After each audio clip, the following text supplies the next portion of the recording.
Hello my people, welcome to the channel. ಇವತ್ತು ನಾನು ನಿಮಗೆ ಇನ್ಶಾರ್ಟಲ್ಲಿ ಈಸಿಯಾಗಿ ಹೇಗೆ ವಿಡಿಯೋ ಎಡಿಟ್ ಮಾಡೋದಂತ ಹೇಳ್ಕೊಡ್ತೀನಿ. ಫಸ್ಟು ಇನ್ಶಾರ್ಟ್ ಆ್ಯಪ್ನ ನೀವು ಓಪನ್ ಮಾಡಬೇಕಾಗುತ್ತೆ.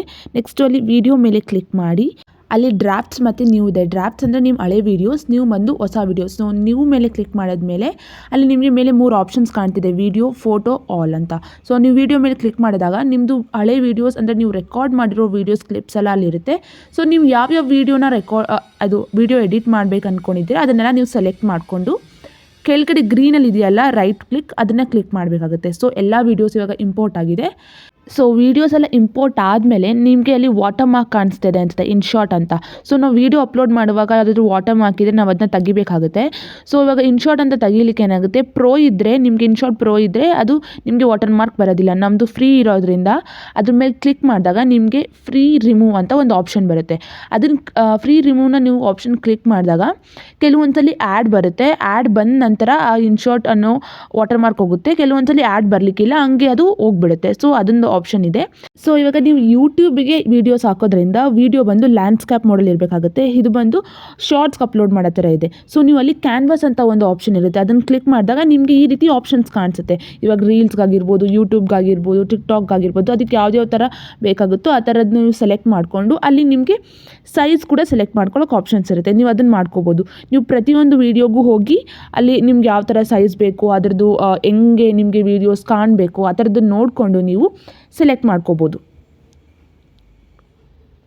ಸೊ ಈ ರೀತಿ ನಾನು ಆಲ್ಮೋಸ್ಟ್ ಅಲ್ಲಿ ಸೆಲೆಕ್ಟ್ ಮಾಡ್ಕೊಂಡಿರೋ ಎಲ್ಲ ವೀಡಿಯೋಸ್ಗೂ ಅದೇ ಥರ ಸೆಟ್ ಮಾಡ್ಕೋತಾ ಇದ್ದೀನಿ. ಸೊ ನಿಮ್ಗೆ ಯಾವ್ಯಾವ ರೀತಿ ಆಪ್ಷನ್ ಬೇಕೋ ಆ ಥರ ನೋಡ್ಕೊಂಡು ನೀವು ಸೆಟ್ ಮಾಡ್ಕೋಬೋದು. ಸೊ ಇವಾಗ ವೀಡಿಯೋಸ್ ನಮ್ಗೆ ಹೇಗೆ ಬೇಕಾಗಿ ರೆಡಿಯಾಗಿದೆ. ಇವಾಗ ಕೆಲವೊಬ್ರಿಗೆ ಇರುತ್ತೆ ವಾಯ್ಸ್ ಓವರ್ ಕೊಡಬೇಕು ಅಂತ, ಕೆಲವೊಬ್ಬರಿಗೆ ಮ್ಯೂಸಿಕ್ ಹಾಕಬೇಕು ಅಂತ ಇರುತ್ತೆ. ನಾನು ನಿಮಗೆ ಎರಡು ಹೇಳ್ಕೊಡ್ತೀನಿ. ಅಲ್ಲಿ ಮ್ಯೂಸಿಕ್ ಅನ್ನೋದನ್ನ ಕ್ಲಿಕ್ ಮಾಡಾದ್ಮೇಲೆ ನಿಮ್ಗೆ ಎರಡು ಅಲ್ಲಿ ಕಾಣಿಸುತ್ತೆ, ಮ್ಯೂಸಿಕ್ ಮತ್ತು ರೆಕಾರ್ಡ್ ಅಂತ. ನೀವು ರೆಕಾರ್ಡ್ ಅನ್ನೋದನ್ನ ಕ್ಲಿಕ್ ಮಾಡಿ ಅಲ್ಲಿ 3 ಸೆಕೆಂಡ್ಸ್ ಟೈಮರ್ ಇರುತ್ತೆ. ಟೈಮರ್ ಆದಮೇಲೆ ನಿಮಗೆ ರೆಕಾರ್ಡ್ ಅನ್ನೋದು ಸ್ಟಾರ್ಟ್ ಆಗುತ್ತೆ. ನೀವೇನು ಮಾತಾಡ್ತೀರಾ ಅದು ಅಲ್ಲಿ ರೆಕಾರ್ಡ್ ಆಗಿ ನಿಮಗೆ ವೀಡಿಯೋದಲ್ಲಿ ವಾಯ್ಸ್ ಓವರ್ ಆಗಿ ಅಪ್ಡೇಟ್ ಆಗಿರುತ್ತೆ. ಸೊ ಈ ಥರ ಅದು ರೆಕಾರ್ಡ್ ಆಗಿರುತ್ತೆ. ನಿಮ್ಗೆ ಏನೇನು ಬೇಕು, ಇವಾಗ ಕೆಲವೊಬ್ಬರು ವೆಲ್ಕಮ್ ಟು ಮೈ ಚಾನಲ್ ಅಂತ ಅದನ್ನೆಲ್ಲ ವಾಯ್ಸ್ ಓವರ್ ಕೊಟ್ಟಿರ್ತಾರೆ. ಕೆಲವೊಬ್ರು ನಾರ್ಮಲ್ ಮೈಕ್ ಇಟ್ಕೊಂಡು ರೆಕಾರ್ಡ್ ಮಾಡ್ಕೋತಾರೆ. ಸೊ ನಿಮ್ಮ ಹತ್ರ ಮೈಕ್ ಇಲ್ಲ ಅಂದಾಗ ನೀವು ಈ ಆಪ್ಷನ್ನ ಯೂಸ್ ಮಾಡ್ಬೋದು. ಇದು ವಾಯ್ಸ್ ಎಫೆಕ್ಟಿವ್ ಆಗಿ ಕೂಡ ಕೇಳಿಸುತ್ತೆ. ಮತ್ತು ಮೈಕ್ ಇಲ್ಲ ಅಂದರೂ you can manage for some days ಅನ್ನೋ ಥರ. ಸೊ ಇದು ರೆಕಾರ್ಡ್ ಮಾಡ್ಕೊಳ್ಳೋ ಆಪ್ಷನ್ನು. ನೆಕ್ಸ್ಟ್ ನಾನು ನಿಮಗೆ ಮ್ಯೂಸಿಕ್ ಹೇಗೆ ಹಾಕೋದಂತ ಹೇಳ್ಕೊಡ್ತೀನಿ. ಅಲ್ಲಿ ಪರ್ಪಲ್ ಕಲರಲ್ಲಿ ನಿಮಗೆ ಮ್ಯೂಸಿಕ್ ಅಂತ ಕಾಣಿಸ್ತಾ ಇರುತ್ತೆ. ಅದನ್ನು ಕ್ಲಿಕ್ ಮಾಡಾದಮೇಲೆ ಇಲ್ಲಿ ಕೆಲವೊಂದು ಕಾಪಿರೈಟ್ ಫ್ರೀ, ಅಂದರೆ ಈ ಮ್ಯೂಸಿಕ್ ಹಾಕಿದ್ರೆ ನಿಮಗೆ ಕಾಪಿರೈಟ್ ಬರೋದಿಲ್ಲ. ಸೊ ಇಲ್ಲಿ ಮ್ಯೂಸಿಕಲ್ಲಿ ನಿಮ್ಗೆ ಯಾವ್ದು ಬೇಕೋ ಅದನ್ನು ನೀವು ಸೆಲೆಕ್ಟ್ ಮಾಡ್ಕೋಬೋದು. ಸೊ ಇಲ್ಲಿ ತುಂಬ ಆಪ್ಷನ್ಸ್ ಇದೆ, ನೀವು ನೋಡ್ಬೋದು. ಫಸ್ಟ್ ನಿಮ್ಗೆ ಯಾವ ಮ್ಯೂಸಿಕ್ ಬೇಕು ಅದನ್ನ ಮೇಲೆ ನೀವು ಕ್ಲಿಕ್ ಮಾಡಿದಾಗ ಆ ಮ್ಯೂಸಿಕ್ ಪ್ಲೇ ಆಗುತ್ತೆ. ಸೊ ನಿಮ್ಗೆ ಆ ಮ್ಯೂಸಿಕ್ ಏನಾದರೂ ಸೂಟಬಲ್ ಇದ್ದರೆ ನಿಮ್ಮ ವೀಡಿಯೋಗೆ, ಸೊ ನೀವು ಅದನ್ನು ನೋಡ್ಕೊಂಡು ಸೆಲೆಕ್ಟ್ ಮಾಡಿಕೊಂಡು ಅಲ್ಲಿ ಪಿಂಕ್ ಕಲರ್ ಬಟನ್ ಇದೆಯಲ್ಲ ಅದನ್ನು ಕ್ಲಿಕ್ ಮಾಡಿದರೆ ಅದು ಸೇವ್ ಆಗುತ್ತೆ. ಸೇವ್ ಆಗಿದ ನಂತರ ಅಲ್ಲಿ ನಿಮಗೆ ಯೂಸ್ ಅಂತ ಒಂದು ಆಪ್ಷನ್ ಕಾಣಿಸುತ್ತೆ. ಸೊ ಅದನ್ನು ನೀವು ಕ್ಲಿಕ್ ಮಾಡಿದಾಗ ಆಟೋಮ್ಯಾಟಿಕ್ ಅದು ವೀಡಿಯೋಗೆ ಸೆಟ್ ಆಗಿರುತ್ತೆ. ನೋಡ್ತಾ ಇರ್ಬೋದು ನೀವು. ಹೀಗೆ ವೀಡಿಯೋಸ್ಗೆ ಆಡಿಯೋ ಸೆಟ್ ಆಗಿರುತ್ತೆ. ಸೊ ಅಕಸ್ಮಾತ್ ನಿಮ್ಮ ವೀಡಿಯೋ ಕ್ಲಿಪ್ಸಲ್ಲಿ ಏನಾದರೂ ಬ್ಯಾಕ್ಗ್ರೌಂಡ್ ನಾಯ್ಸ್ ಇತ್ತು ಅಂತ ಹೇಳಿದರೆ, ಇವಾಗ ನಾನು ತೊಗೊಂಡಿರೋ ವೀಡಿಯೋಸಲ್ಲಿ ಕೂಡ ಬ್ಯಾಕ್ಗ್ರೌಂಡ್ ವಾಯ್ಸ್ ಇದೆ. ಅದನ್ನ ನಾನು ನಿಮಗೆ ಹೇಗೆ ರಿಮೂವ್ ಮಾಡೋದಂತ ಹೇಳ್ಕೊಡ್ತೀನಿ. ಆ ವೀಡಿಯೋನ ನೀವು ಸೆಲೆಕ್ಟ್ ಮಾಡಿಕೊಂಡು ವಾಲ್ಯೂಮ್ ಇರುತ್ತಲ್ಲ ಅದನ್ನು ನೀವು ಕಂಪ್ಲೀಟ್ ಝೀರೋಗೆ ತರಬೇಕು.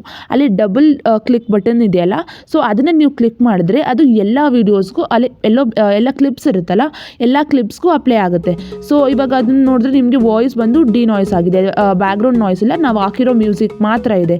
ಸೊ ಆ ಥರ ನೀವು ಎಲ್ಲ ವೀಡಿಯೋಸ್ಗೂ ಅಪ್ಲೈ ಮಾಡಬೇಕಂತ ಹೇಳಿದಾಗ ನಾನು ಹೇಳಿದ್ನಲ್ಲ, ವಾಲ್ಯೂಮ್ ಬಟನ್ ಕ್ಲಿಕ್ ಮಾಡಿ ನಿಮ್ಮದು ವಾಯ್ಸ್ ಬಂದು 0% ಮಾಡಿ ಅಲ್ಲಿ ಡಬಲ್ ಕ್ಲಿಕ್ ಬರುತ್ತಲ್ಲ ಅದನ್ನು ಕ್ಲಿಕ್ ಮಾಡಿದಾಗ ನಿಮಗೆ ವಾಯ್ಸ್ ಎಲ್ಲ ಕಡಿಮೆ ಆಗಿರುತ್ತೆ. ಮತ್ತು ನಿಮಗೆ ಅದು ಎಲ್ಲ ವೀಡಿಯೋಸ್ಗೂ ಅಪ್ಲೈ ಆಗಿರುತ್ತೆ. ನೀವು ಪದೇ ಪದೇ ಒಂದೊಂದು ವೀಡಿಯೋಸ್ಗೆ ಹೋಗಿ ಮಾಡೋ ಅವಶ್ಯಕತೆ ಇರಲ್ಲ. ಸೊ ಈ ರೀತಿ ನೀವು ವೀಡಿಯೋಸ್ನ ಈಸಿಯಾಗಿ ಯೂಟ್ಯೂಬ್ಗೆ ಇನ್ಶಾರ್ಟಲ್ಲಿ ಫ್ರೀಯಾಗಿ ಎಡಿಟ್ ಮಾಡ್ಕೋಬೋದು. ಇಲ್ಲಿ ಬೇರೆ ಆಪ್ಷನ್ಸ್ ಕೂಡ ಇರುತ್ತೆ ನಿಮಗೆ, ಅಂದರೆ ಎಫೆಕ್ಟ್ಸ್ ಹಾಕೊಳ್ಳೋ ಥರ, ಫಿಲ್ಟರ್ಸ್ ಹಾಕೊಳ್ಳೋ ಥರ. ನಿಮ್ಮ ವೀಡಿಯೋ ಕ್ವಾಲಿಟಿ ಅದ್ರ ಮೇಲೆ ಹೆಂಗಿರುತ್ತೆ ಅದನ್ನು ನೀವು ಡಿಪೆಂಡ್ ಮಾಡ್ಕೊಂಡು ಹಾಕೋಬೋದು. ಇವಾಗ ಏನಾದರೂ ನಿಮ್ಮ ವೀಡಿಯೋಸ್ಗೆ ಫಿಲ್ಟರ್ಸ್ ಅವಶ್ಯಕತೆ ಇದೆ ಅಂತ ಹೇಳಿದರೆ ಫಿಲ್ಟರ್ಸ್ ತೊಗೋಬೋದು. ಅಲ್ಲಿ ಎಫೆಕ್ಟ್ಸ್ ಅಂತ ಆಪ್ಷನ್ಸ್ ಇರುತ್ತೆ ನೋಡಿ ಸ್ಟಾರ್ ಬಟನಲ್ಲಿ. ಸೊ ಆ ಎಫೆಕ್ಟ್ಸ್ ಅನ್ನೋದನ್ನು ನೀವು ಕ್ಲಿಕ್ ಮಾಡ್ತು ಅಂತ ಹೇಳಿದರೆ ನಿಮಗೆ ಅಲ್ಲಿ ಡಿಫ್ರೆಂಟ್ ಫಿಲ್ಟರ್ಸ್ ಆಗಿರ್ಬೋದು, ಎಫೆಕ್ಟ್ಸ್ ಆಗಿರ್ಬೋದು ಎಲ್ಲ ಸಿಗುತ್ತೆ. ಇಲ್ಲಿ ಎಫೆಕ್ಟ್ಸ್ ಮೇಲೆ ಕ್ಲಿಕ್ ಮಾಡಾದ್ಮೇಲೆ ನಿಮಗೆ ನೋಡ್ಬೋದು ವಿಡಿಯೋ ಝೂಮ್ ಆಗೋ ಥರ, ಫ್ಲಿಕ್ಕರ್ ಆಗೋ ಥರ, ಇಲ್ಲಾಂದರೆ ಏನಾದರೂ ಅದೇ ಶೈನ್ ಆಗೋ ಥರ, ಈ ಥರ ಡಿಫ್ರೆಂಟ್ ಬಂದು ಎಫೆಕ್ಟ್ಸ್ ಆಪ್ಷನ್ಸ್ ಇರುತ್ತೆ. ನಿಮಗೆ ಯಾವುದು ಬೇಕೋ ಅದನ್ನ ಮೇಲೆ ನೀವು ಕ್ಲಿಕ್ ಮಾಡಿಕೊಂಡು ಸೆಲೆಕ್ಟ್ ಮಾಡ್ಕೋಬೋದು. ಕೆಲವೊಂದು ಎಫೆಕ್ಟ್ಸ್ ಬಂದು ಫ್ರೀ ಇರುತ್ತೆ, ಕೆಲವೊಂದು ಬಂದು ಪ್ರೋ ಯಾರ್ಯಾರು ತೊಗೊಂಡಿರ್ತಾರೆ ಅವ್ರಿಗೆ ಮಾತ್ರ ಇರುತ್ತೆ. ಅಲ್ಲಿ ಗ್ರೀನ್ ಕಲರ್ ಕಾಣಿಸ್ತಿರುತ್ತಲ್ಲ ಅದು ಬಂದು ಫ್ರೀ ಎಫೆಕ್ಟ್ಸ್. ಅದು ಬಿಟ್ಟು ಬೇರೆದು ಇದೆಯಲ್ಲ ಆ ಕಲರಲ್ಲಿ ರೆಡ್ ಆ್ಯಂಡ್ ಬ್ಲೂ ಕಲರಲ್ಲಿ ಇದೆಯಲ್ಲ, ಸೊ ಅದು ಬಂದು ಇನ್ಶಾರ್ಟ್ ಪ್ರೋ. ಅದನ್ನು ಇನ್ಶಾರ್ಟ್ ಯಾರ್ಯಾರು ಪರ್ಚೇಸ್ ಮಾಡಿರ್ತಾರಲ್ಲ ಅವ್ರಿಗೆ ಮಾತ್ರ ಆಪ್ಷನ್ಸ್ ತೊಗೊಳ್ಲಿಕ್ಕಿರ್ತದೆ. ಅದು ಬಿಟ್ಟು ಬೇರೆದೆಲ್ಲ ನಿಮಗೆ ಫ್ರೀಯಾಗಿ ಸಿಗುತ್ತೆ. ಇವಾಗ ನಾನು ಅಲ್ಲಿ ಗ್ರೀನ್ ಕಲರೆಲ್ಲ ಕಾಣ್ತಾ ಇದೆಯಲ್ಲ, ಸೊ ಅದೆಲ್ಲ ನಿಮಗೆ ಫ್ರೀ ಎಫೆಕ್ಟ್ಸ್. ನಿಮಗೇನಾದರೂ ಎಫೆಕ್ಟ್ಸ್ ಅಗತ್ಯ ಇದೆ ಅಂತ ಹೇಳಿದರೆ ನೀವು ವೀಡಿಯೋಸ್ಗೆ ಹಾಕೋಬೋದು. ಇಲ್ಲ ನಂದು ನಾರ್ಮಲ್ ವೀಡಿಯೋ ಕ್ವಾಲಿಟಿನೇ ಚೆನ್ನಾಗಿದೆ ಅಂತ ಹೇಳಿದರೆ ನೀವು ಎಫೆಕ್ಟ್ಸ್ ಫ್ರೀನೇ ಹಾಕೋಬೋದು. ಸೊ ಈ ಥರ ನೀವು ಎಫೆಕ್ಟ್ಸ್ ಏನಾದರೂ ಫಿಲ್ಟರ್ಸ್ ಏನಾದರೂ ಬೇಕಂದರೆ ಹಾಕೋಬೋದು. ಮತ್ತು ಅಲ್ಲಿ ಅಡ್ಜಸ್ಟ್ ಮಾಡ್ಕೊಳ್ಳೋ ಆಪ್ಷನ್ಸ್ ಕೂಡ ಇರುತ್ತೆ. ಸೊ ಒಂದ್ಸಲಿ ನೀವು ಇನ್ಶಾರ್ಟ್ನ ಏನಾದರೂ ಇನ್ಸ್ಟಾಲ್ ಮಾಡ್ತು ಅಂತ ಹೇಳಿದರೆ ಒಂದೆರಡು ವೀಡಿಯೋ ನೀವು ನಾರ್ಮಲಾಗಿ ಎಡಿಟ್ ಮಾಡ್ಲಿಕ್ಕೆ ಟ್ರೈ ಮಾಡಿ. ಸೊ ಅದು ನಿಮ್ಗೆ ಈಸಿಯಾಗಿ ಒಂದೆರಡು ವೀಡಿಯೋ ಆಗ್ತಾ ನಿಮಗೆ ಕಲ್ತ್ಕೊಬಿಡ್ತೀರಾ, ಅದೇನು ಕಷ್ಟ ಅಲ್ಲ. ಇವಾಗ ವಿಡಿಯೋ ಕಂಪ್ಲೀಟಾಗಿ ರೆಡಿಯಾಗಿದೆ, ಎಕ್ಸ್ಪೋರ್ಟ್ ಮಾಡ್ಕೊಳ್ಳೋಣ. ನಾನು 1080 ಪಿಕ್ಸಲಲ್ಲಿ ಎಕ್ಸ್ಪೋರ್ಟ್ ಮಾಡ್ಕೋತಾ ಇದ್ದೀನಿ. ಈ ವಿಡಿಯೋ ನಿಮಗೆ ಕಂಪ್ಲೀಟ್ ಡೌನ್ಲೋಡ್ ಆದಮೇಲೆ ಆಲ್ಬಮಲ್ಲಿ ಬಂದು ಸ್ಟೋರೇಜ್ ಆಗಿರುತ್ತೆ. ಸೊ ಯೂಟ್ಯೂಬಲ್ಲಿ ಹೋಗಿ ನೀವು ಅಪ್ಲೋಡ್ ಈಸಿಯಾಗಿ ಮಾಡ್ಕೋಬೋದು. ಸೊ ಈ ರೀತಿ ನೀವು ಈಸಿಯಾಗಿ ವಿಡಿಯೋನ ಎಡಿಟ್ ಮಾಡ್ಕೋಬೋದು. ನಿಮ್ಗೇನಾದರೂ ವಿಡಿಯೋ ಇಷ್ಟ ಆಯಿತು ಅಂತ ಹೇಳಿದ್ರೆ ಲೈಕ್ ಮಾಡಿ, ಸಬ್ಸ್ಕ್ರೈಬ್ ಮಾಡಿ. ಸೊ ನಿಮ್ಗೇನಾದರೂ ಮುಂದೆ ಏನಾದರೂ ಡಿಫ್ರೆಂಟಾಗಿರೋ ಎಡಿಟಿಂಗ್ ಟ್ಯುಟೋರಿಯಲ್ಸ್ ಏನಾದರೂ ಬೇಕು ಅಂತ ಹೇಳಿದ್ರೆ ಕಾಮೆಂಟ್ ಬಾಕ್ಸಲ್ಲಿ ಹಾಕಿ. So I surely make a video on that.